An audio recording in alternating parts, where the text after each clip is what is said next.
Paulo yandikiye Abikorino igice cya 12 dusome umurongo umwe w'indwi. Igice cya mbere Paulo yandikiye Abikorino igice cya 12 ku murongo w'indwi havuga ngo yamara umuntu wese ahabwa ikimwerekana ko mpemu kugira ngo bigire ikimazi Imana nishimwe. Ni ijambo dusomye hano kuri umunsi mukuru wa Pentecote, umunsi mukuru utwitirirwa twa Pentecote. Ego abantu ngo yamiga hano yavuze ati mbere muyera tugiye ibintu bikomeye cyane. Rero hano umunsi wa Pentecote turiko umunsi wo kwibuka ingene mpemu yera yaje ku ntumwa nk'uko Yesu yabisezeranye bigishwa biwe n'intumwa kwazorungika mpemu kandi arabishitsa ku munsi wa Pentecote. Umunsi mu Bayuda barawibuka cyane, wari umunsi mukuru w'ivyimburwa, wari umunsi w'ivyimburwa. Hanyuma kandi barawibuka, abanditsi bavuga yuko ari uwo munsi Mose yahabwa ivyageze ku musozi Sinayi. Abimanuka n'irya munsi rero byabanye n'umunsi mukuru w'ivyimburwa, umunsi wa Pentecote.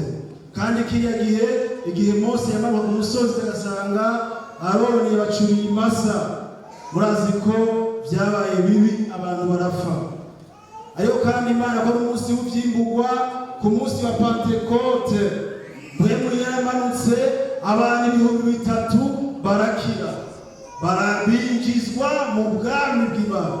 Ubu munsi w'ivyimburwa rero, umunsi wa Pentecote ni umunsi mpemu yatangura gukorana n'abantu ku mugaragaro akabagumako.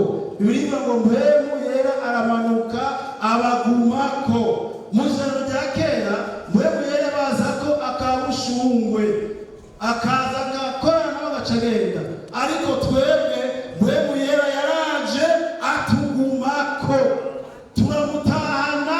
Ugiye kuryama ukaryama umufise, ukarota iby'ijuru, uri uryamye ukumva indirimbo irazuye kuduzemo urayibyukanye, kuko mpemu yamanutse atugumako.